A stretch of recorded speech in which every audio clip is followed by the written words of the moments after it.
నియోజకవర్గంలోని బారాస కార్యకర్తల కష్టం మీద కారు గుర్తుపై గెలిచిన ఎమ్మెల్యే వెంకట్రావు పార్టీ మారి కాంగ్రెస్ పార్టీలో చేరిన మాట వాస్తవం అని పార్లమెంట్ ఎన్నికలకు ముందే కాంగ్రెస్ పార్టీలో జాయిన్ అయి పార్లమెంట్ అభ్యర్థిగా పోటీ చేసిన బలరాం నాయక్ గెలుపు కొరకు ప్రచారం చేసినది వాస్తవం కాదా?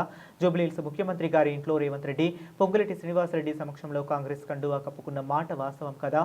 ఎమ్మెల్యే క్యాంపు ఆఫీసులో కాంగ్రెస్ నేతల ఫ్లెక్సీలు, బ్యానర్లు ముద్రించి వేపించింది వాస్తవం కాదా? అన్ని మర్చిపోయి పదవి పోతుంది అని భయంతో నేను టీఆర్ఎస్ పార్టీలోనే ఉన్నాను, కాంగ్రెస్ పార్టీలో చేరలేదు, ప్రజా సమస్యలపై ముఖ్యమంత్రిని కలిశాను అని చెప్పడం ఆశ్చర్యకరంగా ఉందని, కాంగ్రెస్ పార్టీలో చేరలేదు కానీ కాంగ్రెస్ జిల్లా అధ్యక్షులు పోదెం వీరయ్య గారితో కలిసి నడుస్తా అంటే ఏమిటో మీరు చెప్పాలని అన్నారు. బారాస నియోజకవర్గ నాయకులు రావులపల్లి రాంప్రసాద్, మానే రామకృష్ణలు అన్నారు. భద్రాచలం ఎమ్మెల్యే గారు మొన్న టీవీ9లో ఒక బయటలో కొన్ని విషయాలు మాట్లాడారు హైదరాబాద్లో. అది ఏది కరెక్ట్ అనేది భద్రాచలం నియోజకవర్గ ప్రజలందరూ కూడా ఆలోచన చేస్తూ ఉంటారు. వాళ్ళకి ఏం అర్థం కాక పిచ్చిలేసి రోడ్ల దొరికే పరిస్థితి కనపడతా ఉంది. ఎమ్మెల్యే గారు అసలు బీఆర్ఎస్ పార్టీయా, ఎమ్మెల్యే గారు కాంగ్రెస్ పార్టీయా? మరి మన బీఆర్ఎస్ పార్టీలో ఉంటే వచ్చిన పథకాల్లో ఒక్క పథకం కూడా మనకెందుకు ఇవ్వట్లేదు మన కార్యకర్తలకు అనేది ఒక ప్రశ్న గ్రామ స్థాయిలో ఎదురైతా ఉంది.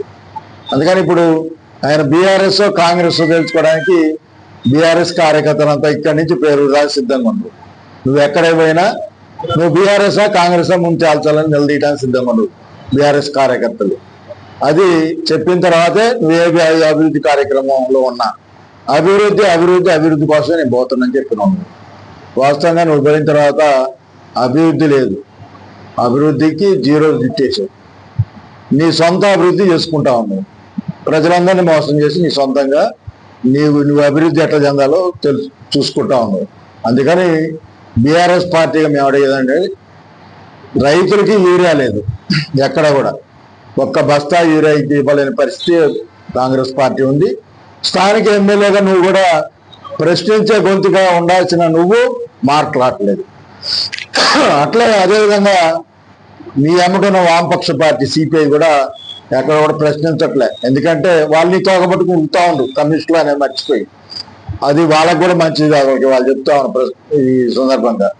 అందుకని ఆయన కాంగ్రెస్ బీఆర్ఎస్ తెలకుండా ఇవాళ సిపిఐలు బట్టికి ఎట్లా ఉరుకుతా ఉన్నారు ఆయన అమ్మడి బట్టి, అది కూడా కరెక్ట్ కాదు నాకు తెలిసినంత వరకు.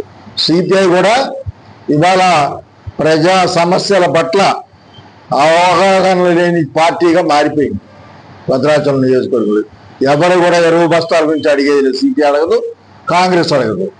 అదేవిధంగా ఇవాళ మహిళలకి 2,500 ఇస్తామని చెప్పారు, వృద్ధాప్య పెన్షన్లు 2,000 నుంచి 4,000 చేస్తామని చెప్పారు, ఇంకా సన్నబియ్యం ఇస్తామని చెప్పారు.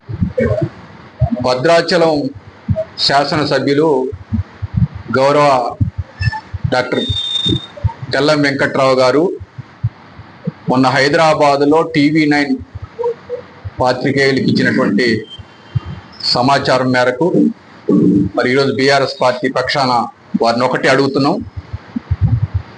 మీరు 2023 జరిగినటువంటి శాసనసభ ఎన్నికల్లో బీఆర్ఎస్ పార్టీ అధినాయకులు కేసీఆర్ గారి నాయకత్వంలో మీకు బీఆర్ఎస్ పార్టీ బీఫామ్ ఇవ్వటం జరిగింది.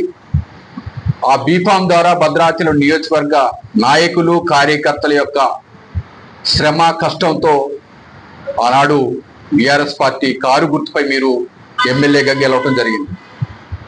తదుపరి రాష్ట్రంలో ఉన్నటువంటి 10 మంది బీఆర్ఎస్ పార్టీ ఎమ్మెల్యేలు పార్టీ ఫిర్యాయించిన తర్వాత ఫిర్యాయింపుల చట్టం ప్రకారంగా బీఆర్ఎస్ పార్టీ కోర్టును ఆశ్రయించడం జరిగింది, సుప్రీంకోర్టు.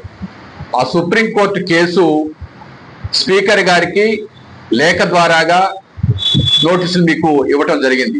దాన్ని తప్పించుకోవడం కోసం మీ మీద ఎక్కడైతే వేటు పడుతుందనే ఉద్దేశం మీద ఇవాళ పార్టీలో ఉన్నటువంటి నాయకత్వాన్ని భద్రాచలం నియోజకవర్గ ప్రజలందరినీ కూడా అయోమయం గందరగోళం సృష్టిస్తా ఉన్నారు.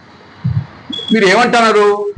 నేను బీఆర్ఎస్ పార్టీలు కొనసాగుతున్నా, నా బీఆర్ఎస్ పార్టీ సభ్యత్వం రద్దు కాలేదు, అట్లా